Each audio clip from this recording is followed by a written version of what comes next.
Good morning. So we're leaving, what's it called again? Duck Island. Duck Island, yes, and we're heading to Sackets Harbor. So everywhere we go, this is the first time we've gone, so you're gonna learn as we learn. So there is a video phone there somewhere, and we're gonna figure out where it is, and hopefully this time the lady can hear me on the phone, so I don't have to yell into it. It's awkward. Awkward, yeah. So, hopefully you follow along and see that what we've learned, because we've learned a bunch of things on this trip. And every time we go somewhere, we learn something new, so stay tuned. Bye. Bye. See you at Sackets. See you at Sackets.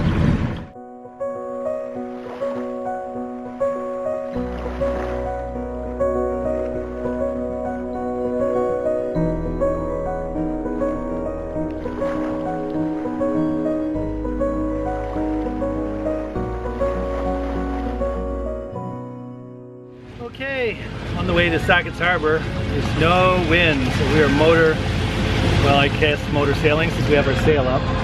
But as you can see, it's not even holding its shape because there's just no wind. So we're just listening to some tunes, have the autopilot steering us in the direction we want to go. Still really relaxing. It's humid, so you can see on the horizon, it's just, you can't make out anything. It's just so humid that everything looks foggy right down to the water level. We're in American waters. So we found out we got to check in at Sackets Harbor at a video phone of a location that we will have to figure out. So we'll see how it goes. Wind is finally picked up enough that we're actually be able to sail, kill the engine. It's nice to have the silence, isn't it, Jens?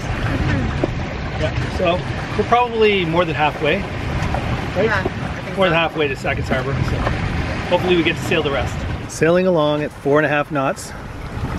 This is more like it. When we're motoring, we're doing about 5 knots, but constant pounding of the engine for hours is not really that enjoyable. Plus it's wear and tear you don't need. So there's some land over there. That's part of the peninsula of the mainland of the United States. And there's more there. And back here we passed a couple of islands.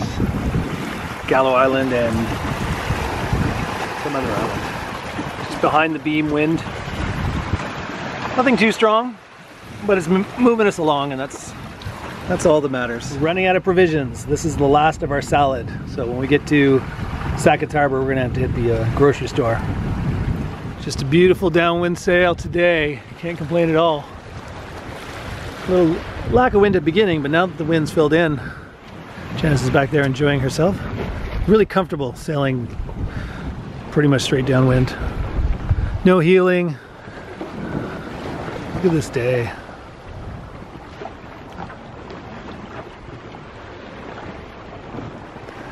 And that's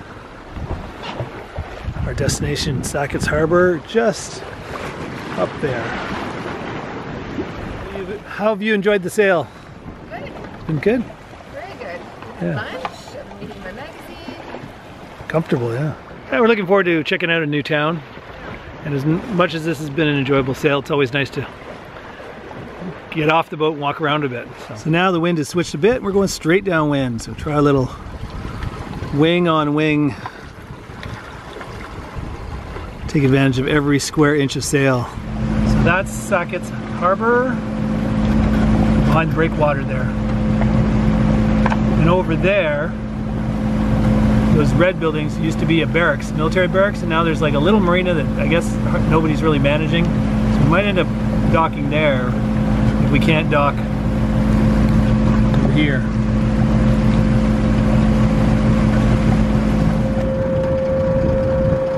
The city docks over here are flooded, so we're going to see if we can anchor on that dock there.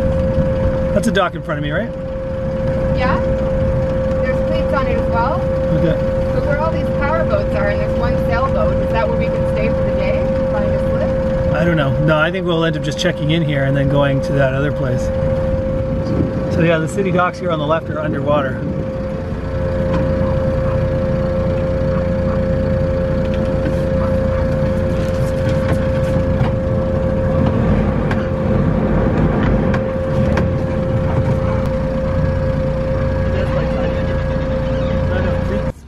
Oh, that's interesting.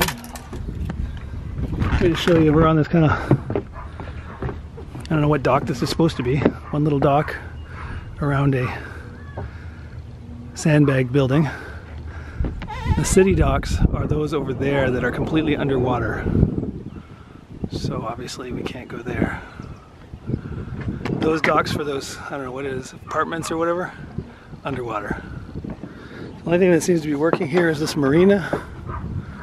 And then there's the barracks down the way. So we got off our boat over there and took a walk down this dock, which is clearly not in the right spot. And this boat here is landlocked with the dock in front of him and sandbags to his left. This building is water damaged. Yeah. Yeah. What you call it? Waterfront cafe type thing. Yeah. It looks like it was nice. Probably was nice. Now we gotta walk through this mush. It's just a muck.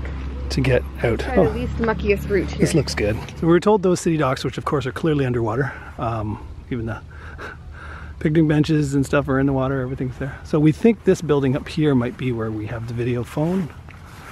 We are not sure. Okay, there's public restrooms here on this little, I don't know what this is, it's like an ATM / public restrooms, and there's this sign saying all foreign vessels must sign in. And I walked around this whole building not being able to figure out where the heck I'm supposed to sign in. And I noticed this one little box, looks like an electrical box on the side of the building. This is the video customs box. So when Janice gets out of the washroom, we'll do that. But it's not very obvious. I mean, literally looks just like any other utility box, like that one down there.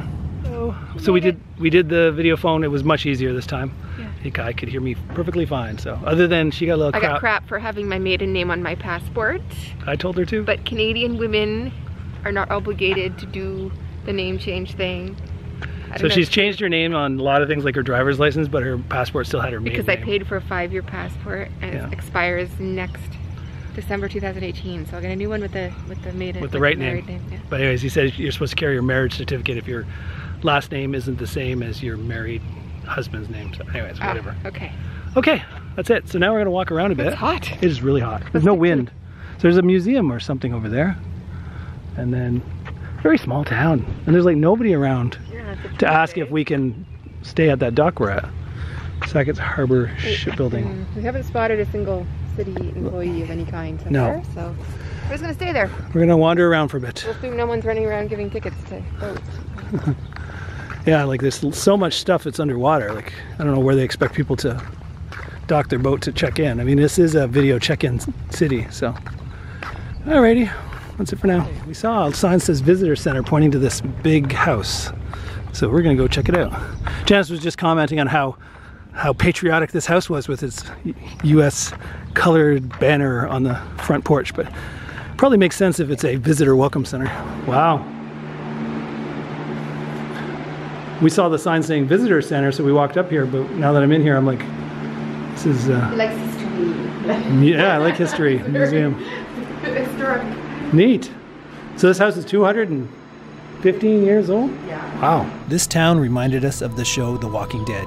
You walk around and there's nobody in sight. Okay, really close to the boat, there's this hop spot. Then there's the Sackets Harbor Brewing Company restaurant, which we heard about. There's a hotel on the top there. Okay. So like 3 restaurants like really close together.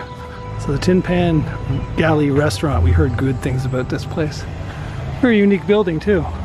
I love the patio. It has fountains. And then they got a big patio. It was kind of freaking us out that in the middle of the day there was nobody in any of these restaurants.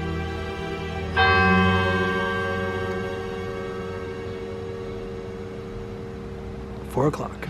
So we went to this cute little ice cream shop. We got some ice cream.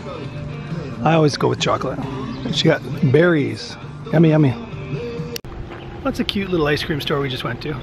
But we were just commenting on, I guess because of the high water levels, the town looks like it's really struggling because all the restaurants that we saw on the main drag here are just empty. I mean, empty. And it's like 4:17 in the afternoon. So I mean, it's starting to become like dinner-ish time.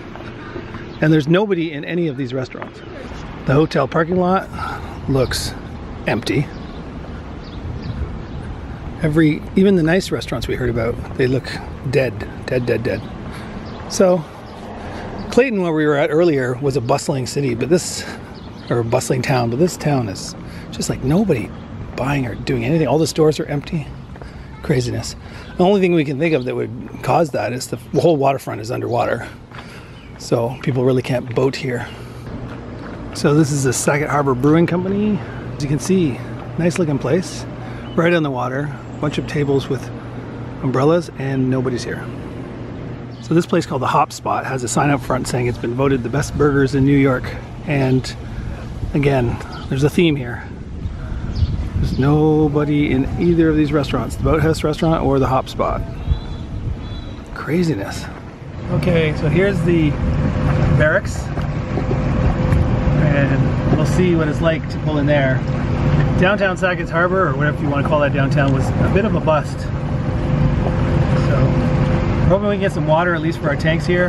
And there's supposedly a tiny grocery store nearby the Barracks. So fingers crossed, because we need some fresh food and we need water for our tanks.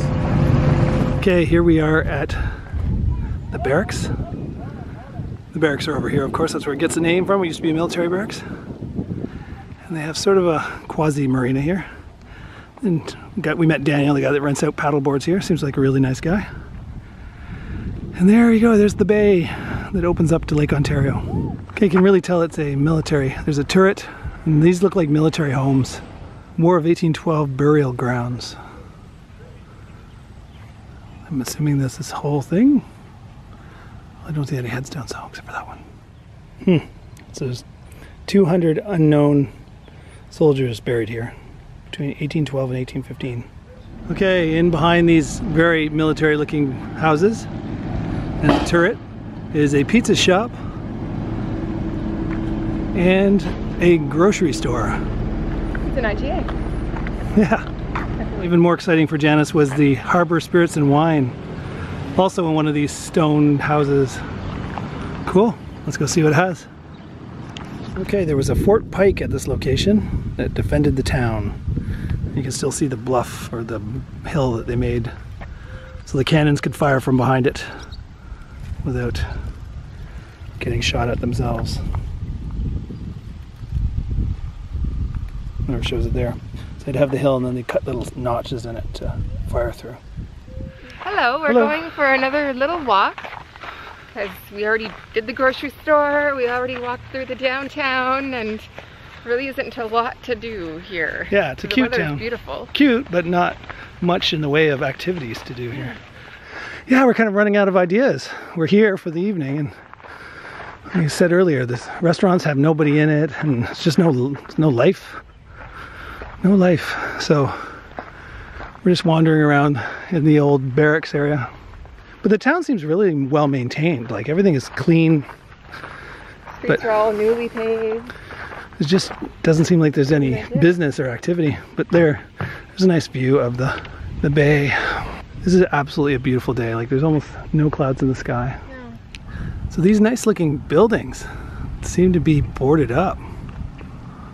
I thought from the water that these would be all used, but check it out. Construction. Doors are just all mashed with wood, and I see the one over there has plywood in the windows. Crazy. These look way too nice to be derelict. Okay, so this building in the middle is actually now a Marina Inn and Suites, so it's been renovated. Looks really nice. And this one over here is surprisingly a YMCA. Did not expect that. You can see people working out in the window. Oh yeah? And then the one down there is probably what they originally looked like when the developers bought them. I heard somebody came in here and bought up the barracks to make into a hotel, and that's when they took over the marina. I can only assume this is the way the buildings looked when they first bought them. And I'm guessing they got them for a song. But just look at like where they're located, like right on the water. So I think that's a pretty good investment. I'd love to go inside that and see what it looks like, but clearly they don't want you to. Okay, so this was this called the Stone Hospital, and it's now a restoration project. So it's at least it's got windows, but yeah, probably not that well done inside yet. Hence the caution tape. Okay, check this out. We were just saying this looks like one of those movie Hollywood sets of an insane asylum that's been left derelict. Okay, so here's that side of that building I said looked like an insane asylum with all the boarded up windows. No glass. But then somebody's living here because there's a barbecue and some stuff on the back steps. But hey, if they got it for a song, good for them. Because look at this view they got. That is amazing. No trespassing. This is the door to the really derelict house or building. I won't go in, but I think I can get my camera to look in. Zombies come through. I was just saying to Janice, why would the government ever let a nice brick building on waterfront ever get this bad before they sell it to some developer? They should have sold it like 50 years ago when it was probably still in good shape. So here's that turret tower. Very cool. Hopefully there's a plaque on it that explains it. It's quite far away from the water, so I don't know. It's a spotting tower, obviously, but look how far away it is from the water. So maybe the thought was they could see the boats coming and warn people, but they're so far away that they can't be hit by cannonballs. Possibly that's the reason. Go look for a plaque. Okay, so this was a water tower, observation tower. In 1892, a complete system for the supply of pure water with a steel tank encased in stone tower was installed. Huh. So it was more of a water tower with the side benefit of being a spotting tower. And I guess they had a cannon. Very cool. Very cool. It's kind of a shame, like everything else around here, beautiful architecture of old stone buildings, and then very little is done to keep it in good shape. All the windows are blasted out and wood looks all dry and rotted. They could have totally turned this into a museum and had people come. You can clearly tell these were military barracks of one age here, and then over here is probably the even older stuff because these things are stone houses down here. This town kind of gave us the creeps because there was nobody around. It felt like we were walking around in the scene of The Walking Dead. But it was a very pretty town. So we'll probably have to give this town another shot next season when hopefully the water level's lower. But for now, let's check out this pretty town from the air. Dream up a world of pirates, climb the highest tree, fall down. Mama, I'm fine, don't worry. Go back out, you see, sail home, sweet home, where the ships must go to get all cleaned up and put away. Call it a day.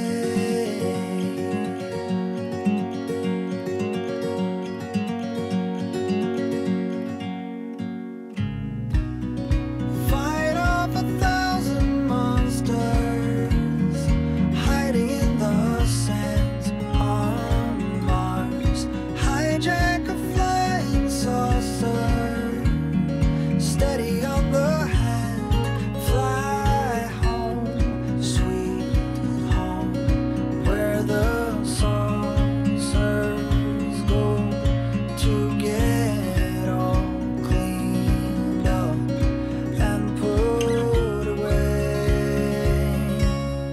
Call it a day. I hope you've enjoyed this episode of Cruising Off Duty. In the next episode, we're going to hit Oswego, New York. And let's just say there's actual real human beings in that town. So subscribe so you don't miss that episode. And if you've missed any of the other sailing episodes where we've gone all around Lake Ontario this year, I'll put some links here in the end cards so you can go back and check those out. A special thanks to the patrons that support the channel. Without them, this wouldn't be possible. So until next episode, this is Craig signing off, wishing you safe cruising.